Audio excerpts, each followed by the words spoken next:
Hi everyone!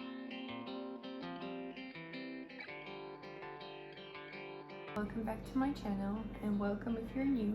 My name is Marta and I make sewing videos. Today I thought I would make a video helping people who are just now starting to sew or wanting to start. I'm going to share what things have helped me when I was just starting and some of the tools that I use, where to get free patterns, how to get free patterns from the clothes that you already have, and other tips like that.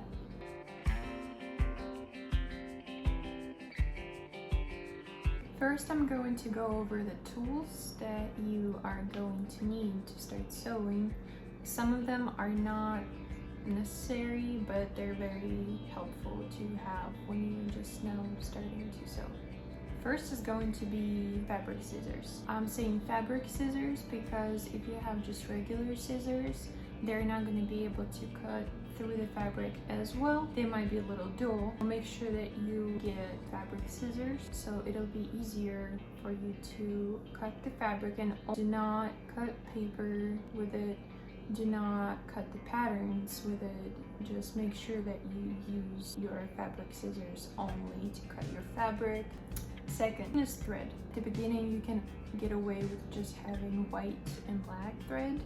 Just make sure that you get a good quality one. Do not get cheap thread because it's going to keep breaking on you and it's going to keep getting stuck in the machine, and you're gonna have to untangle it and get it out of your sewing machine, and it's just a lot for a beginner. Like, do not get cheap thread like on Amazon in those big bundles. Just get 2 white and black and you will be fine. Number 3 is fabric. You can buy fabric at your regular fabric store, but I'm going to show where I started buying fabric whenever I just started sewing. I went to a thrift store and I looked at their tablecloths, at the curtains, bed sheets. You can make sure that they're all clean. You can just throw it in a washer afterwards, but it's all up to you. I don't care because we all stay at the hotels. We all sleep on those bed sheets that thousands of other people have slept on, and just clean it really well and you will be fine. Most of the bed sheets are made 100% of cotton, and it's really easy to work with. And also, whenever you just start sewing, you are not going to stress too much about messing up your fabric because you got it for like $2 at Goodwill, and you have so much of it too because bed sheets are usually pretty big. And this way you're not wasting like $20 worth of fabric because you're just starting to learn, and it takes a lot of stress off you whenever you start learning, and it's just like more fun this way when you're not stressing out about wasting your fabric. Used fabric is the way to go. And also there's a lot of really cute patterns that you can find on like curtains, bed sheets, and tablecloths. So it's a really good resource to use whenever you're just starting out. Number 4 is a measuring tape. You really need a measuring tape if you are going to make clothes because you need to take your own measurements. Having a good measuring tape is going to help you and is going to make the process of sewing and preparing your fabric much easier. Number 5 is marking pen or tailor's chalk. I use tailor's chalk because that's what my grandma used to use. Get one of those 2 or both. It's up to you, whatever works for you.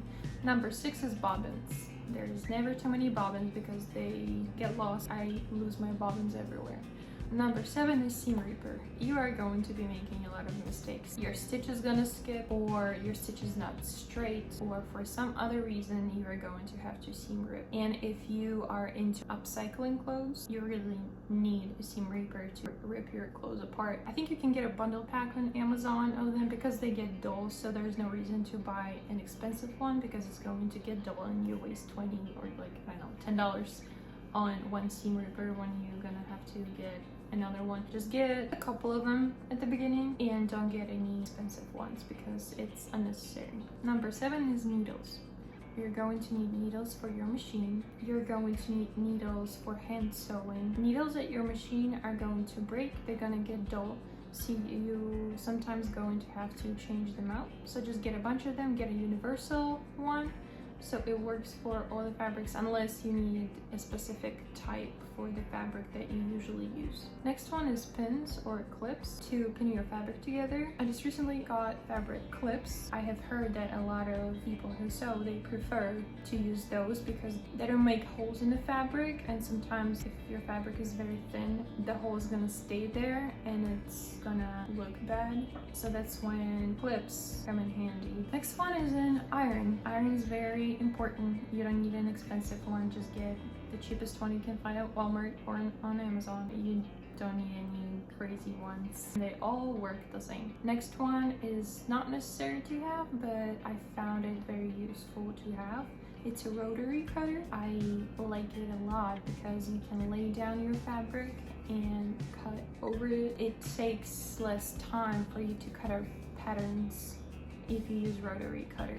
Next one is a cutting mat. It is necessary to have a cutting mat whenever you use a rotary cutter. It's a really good tool to have. And all of these things that I talk about today are just suggestions. You can just pick and choose whichever tools work for you. And the last but not least is a sewing machine. You can find a sewing machine on Facebook Marketplace. You can find it on eBay. You can find it used. Ask your friends. Most likely some of them do already have it but don't use it. You can try and just ask around. Maybe someone will sell it to you for cheap. And if you don't know yet if you are going to like sewing, if you're just wanting to try it out, I advise to buy cheaper used machine instead of spending $300 on something that you're gonna use once and never again. Where to find free patterns? I'm going to list a couple of websites that I have used before, and you can make patterns out of clothes that you already have. It's really easy to outline your already existing clothes. Just make sure that you add seam allowance on all the sides and you will be fine. Watch YouTube tutorials. I have learned majority of what I know right now on YouTube from girls that post same videos like me. The next video that I'm planning to release is going to be about beginner-friendly projects. Let me know if you'll be interested and follow my channel to make sure that you don't miss that video. Next thing, how to get inspiration. I get inspiration on Pinterest, on Instagram. I follow a lot of really cool girls on Instagram and they are all so talented. And whenever they post, I'm like, oh my gosh, I need to make it too. They all have such good style and it's just really fun to follow people from different countries and looking what is popular, for example, in France. And it's really cool to see what other people are coming up with. Follow people on social media and see what they're making, and this way you will get inspired to make your own thing as well. Find something that you're excited to make. That is probably the most important thing about starting to sew. If you are not excited about your next project, you are not going to enjoy the process of sewing. That's why a lot of people quit at the beginning. So just make sure that project that you're going to begin with is something that you're very excited to make and very excited to use after. Well, this is it for today's video. I hope that it's been helpful to you. I'm really excited for all of you who are just starting on your sewing journey. It is literally incredible. It is so fun to do and relaxing. Sometimes it drives me crazy, but most of the time it's very rewarding. Whenever you finish your project, you hold it up and you're saying, wow, I made it. Hope you like this video. Thank you guys for watching. Bye.